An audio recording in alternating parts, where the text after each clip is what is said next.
Hi, I'm Heidi Fleming, and I invite you into the journey as I grieve the loss of my husband, my best friend, Dennis. And Dennis has been gone now for about 15 months. And I was thinking about as I enter the new year of 2022 on social media and my friends, so many people are talking about the new year with excitement and change and looking into their future as to what they want to do better. They talk about their diet or their exercise or quit smoking or their dream. And that is a great way to start the new year. And that is a choice. However, there's also a change in people's lives that's not a choice. And that would be when a loved one passes. So when we experience, in my case, becoming a widow, that was not a choice, but it is a situation that I find myself in. And it is with that change comes a lot of emotional and physical and social change around the event of Dennis dying. So things that I didn't expect would happen happened, such as in my case, I wasn't able to eat and I ended up losing 22 pounds. And I understand nutrition very well. I understand the physical body. My background is in science. And even though I knew what to do, I physically wasn't able to do it. Drinking water, the importance of that, because as you go through this loss, we're crying a lot more and more frequently, and we get dehydrated. And so, in the importance of drinking water. And when we don't have a good hydration in our body, our energy level goes down. And then it just becomes this cyclical spinning life that you get into that's uncomfortable. And all of a sudden, like everything is out of control and it's difficult. I remember the first few nights after Dennis passed, I slept on the couch because I couldn't go into the bedroom and I didn't sleep well. You from in my case, I only slept a few hours. I stayed up really late. Like I would go probably fall asleep around 1 or 2 in the morning, and I was back up at 4 or 5. And others, it's the opposite. They're eating. It's like they can't stop eating. They have to eat, and that's what their physical bodies are craving. Or sleeping. It's like they don't wake up. They just sleep and sleep and sleep, and they stay in bed. And everybody experiences this differently. So as I go through this change, which is not by choice, I have to think about my future and how I choose to heal.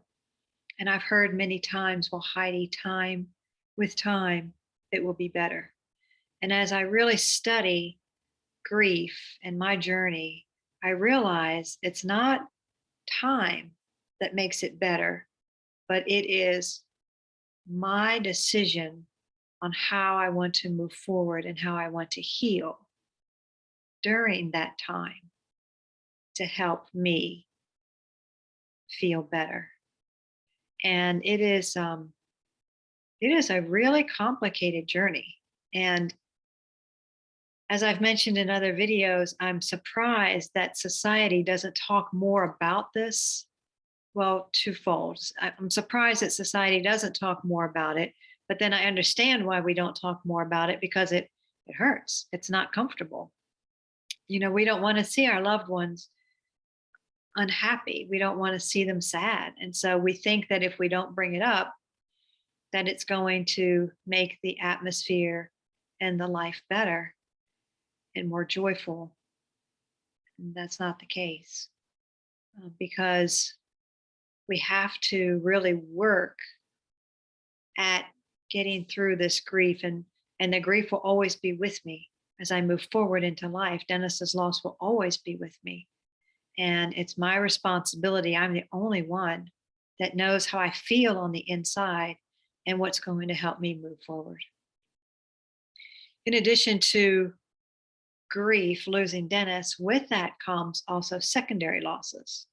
So when I think of the companionship that we used to have, I no longer have that in a physical sense. So that is a secondary loss.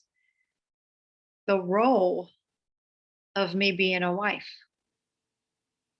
is gone. The role of me being part of a couple is no longer here. All of that's gone. That's all lost.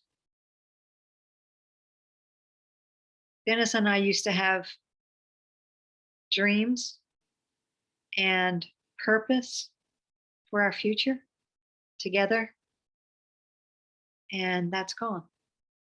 Those dreams are no longer something that I think about because I had that with Dennis.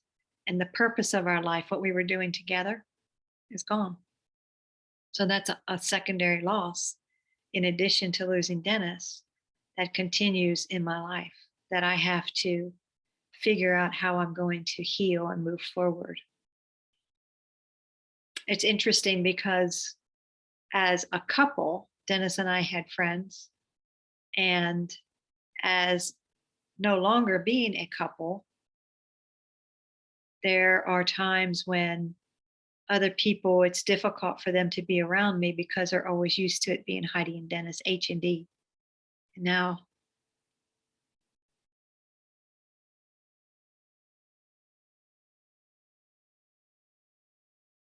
we only have the H.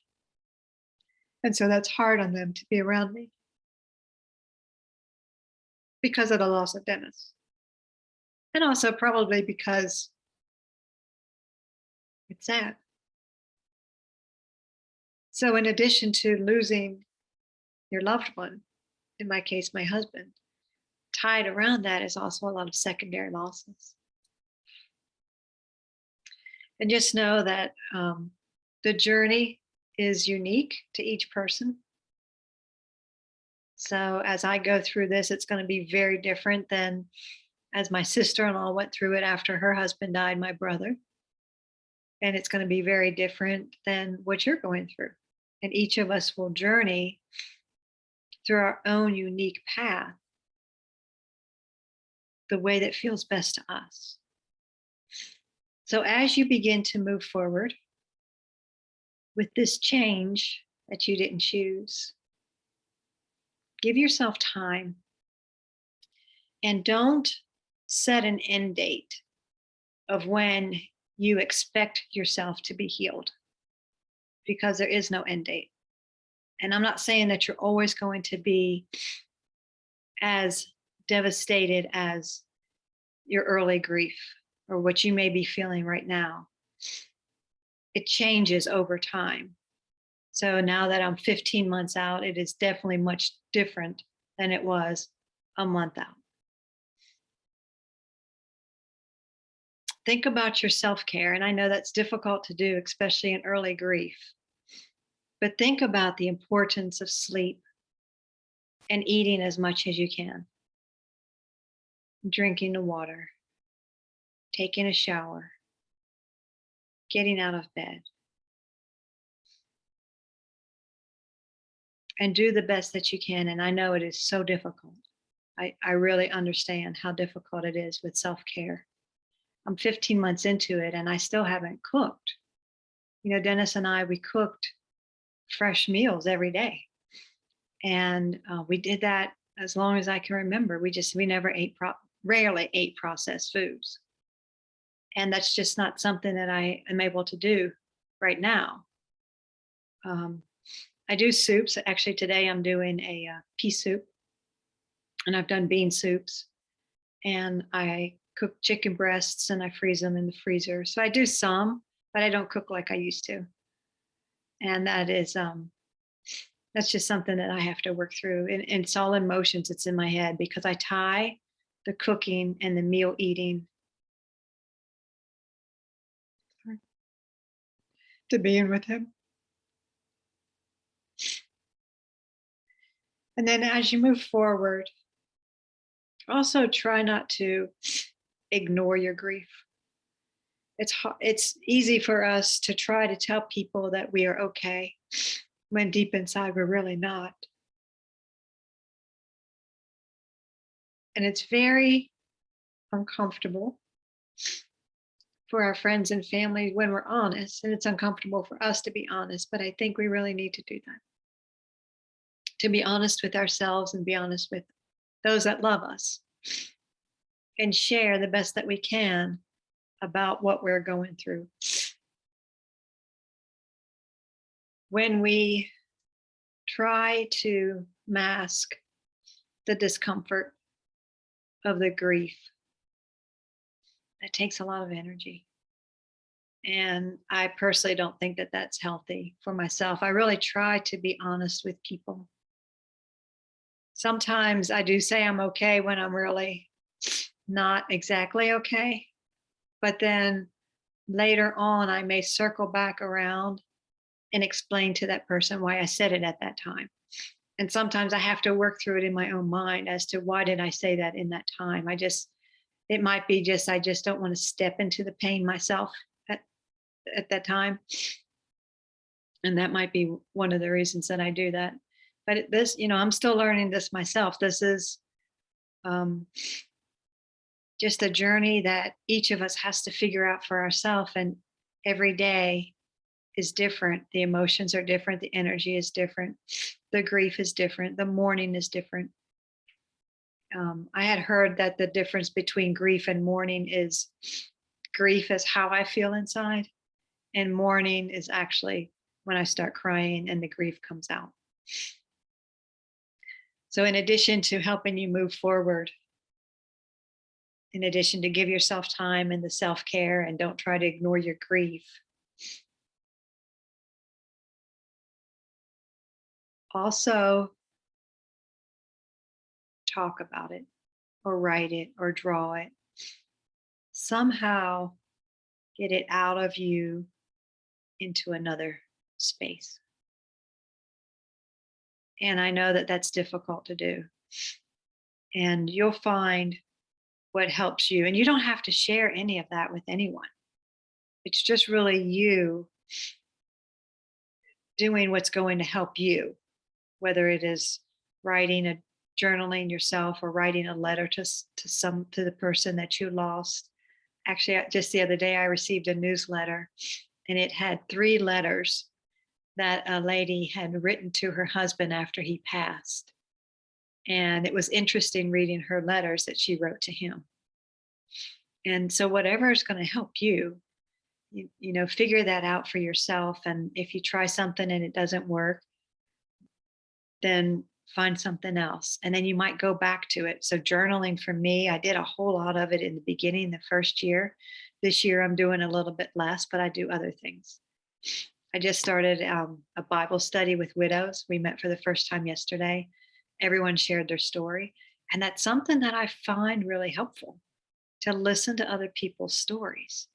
And I just devoured the YouTube videos of widows talking about their journey, and I devoured the books that people would give me. And that's just something that is helpful to me. And that's one of the reasons that I do this, is that hopefully something I say is going to help you with your journey. So, one of my favorite verses, and I say this every day, and that is, trust in the Lord with all your heart. Lean not on your own understanding. In all your ways acknowledge him, and he will direct your path. And I really lean on God a lot, and I trust him, and I ask him to help me with this path, which is so difficult. And know that you're in my thoughts and my prayers. And if I can answer any questions for you, put them in the comments below, and just know that I am here and you are in my prayers. True peace.